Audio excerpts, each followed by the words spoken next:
I should probably check for that short before I go everything. I don't know if maybe you missed my question or you're an idiot. Did I miss a question from you?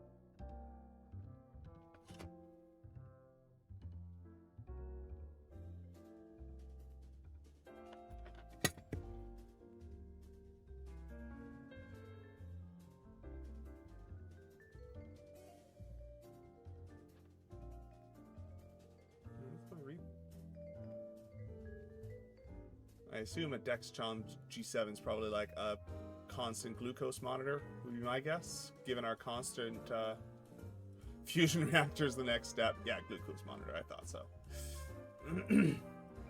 Fusion reactor is the next step. Yeah, I mean, obviously.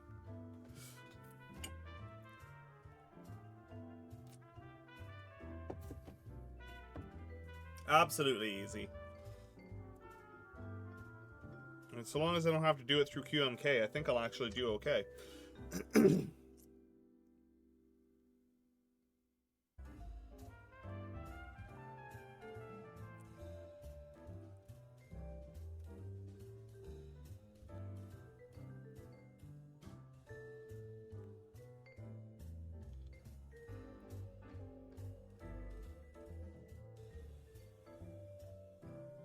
And would be, because like, there's kind of the two ways that you can go about doing laser cut files, right? There is the version where you go into something like Inkscape or whatever, and you draw it as a flat pattern, and then in your head, you try and put all your pieces together and make sure they work.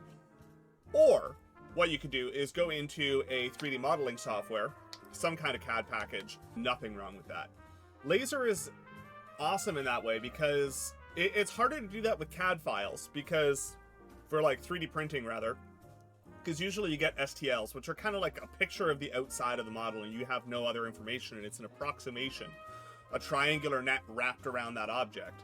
But with laser cutters, you have basically the design files right there, right? It's a DXF or SVG or something of that nature, which is already in itself editable.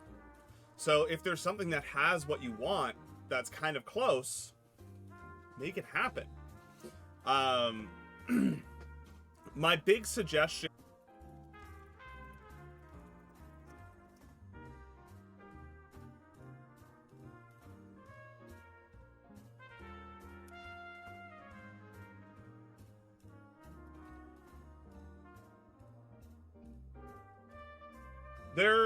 So I will say there is...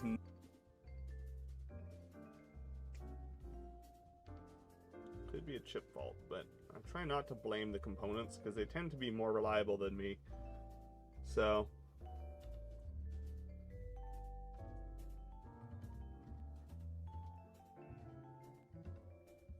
Fine.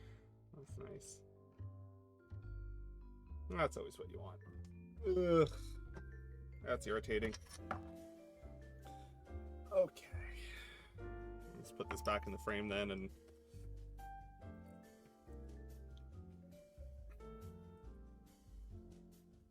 And 3D model the thing with your material thickness, because especially if you're going to do boxes, you tend to use finger joints or bolt joints or anything like that, where your material thickness makes a big difference. If you got a 1/4 inch thick material and your fingers only overlap by 1/8 of an inch, then obviously you're going to end up with really weird, wonky looking edges. But yeah, Maker Case is one of a couple of different options. But there's a couple of really fun tools for that. And there was another one. Let me see if I can do. Hold on. Oh, I have a question, Moss Man. I want to design a laser file for a box and don't know where to start. Hold, please.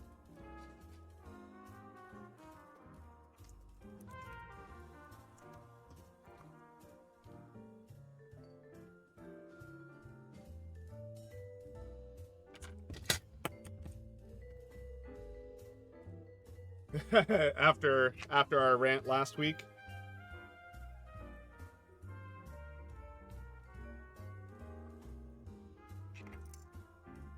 It's like the most fundamental thing I have for this project.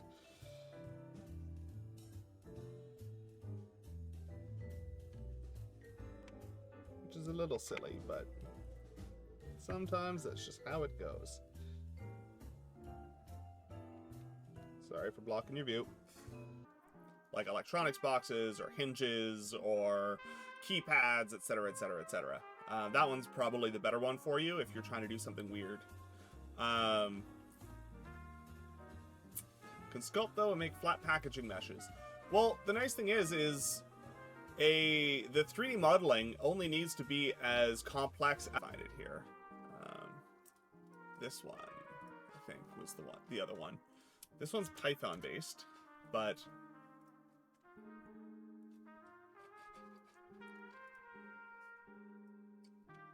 yeah, that one allows you to actually do really complicated shapes.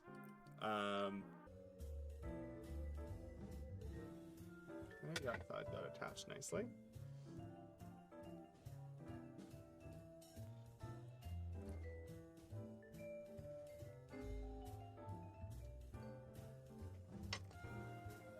Tiny, tiny wire, right? I think this is something...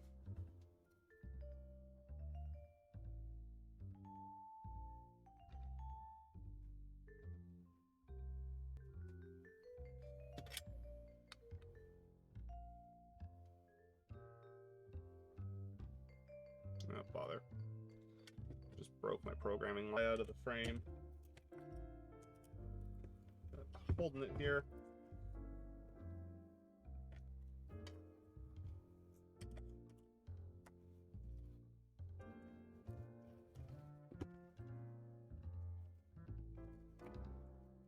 I can flip the board around a bit.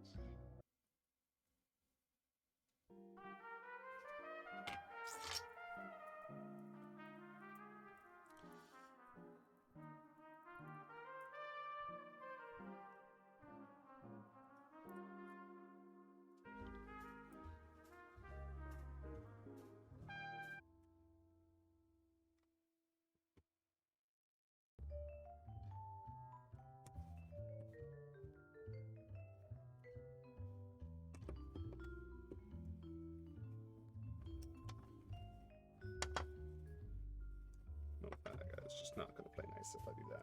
Not much I can do about that, though. Turn it like this. Maybe that'll help. See if I can't put some filters on this guy and make it look a little bit better.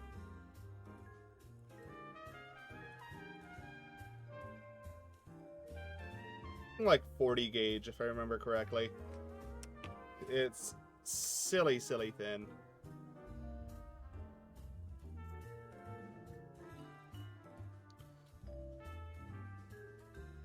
And using it without magnification is possible, but it's difficult.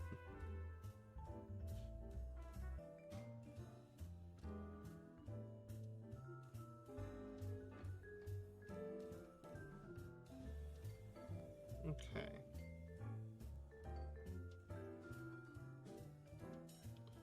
So we need to take one of these very, very tiny wires.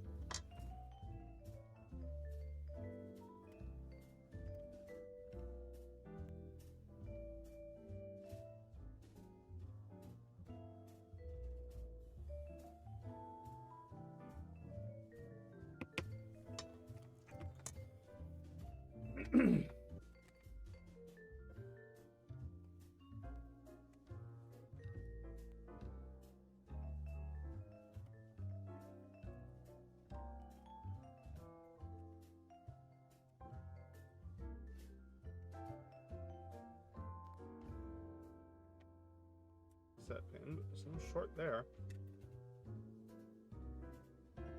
The next likely candidate is that the chip itself is holding it under reset because of some error state.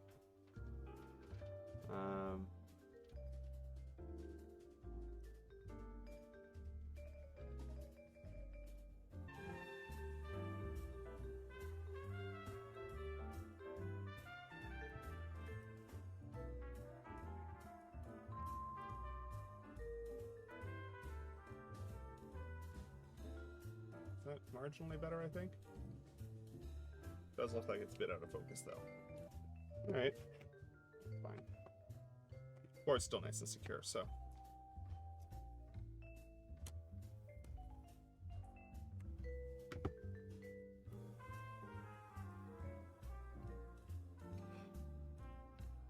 let's unplug our programming header, because now connected to that pin right there, which you can't really see much, but I swear it's there.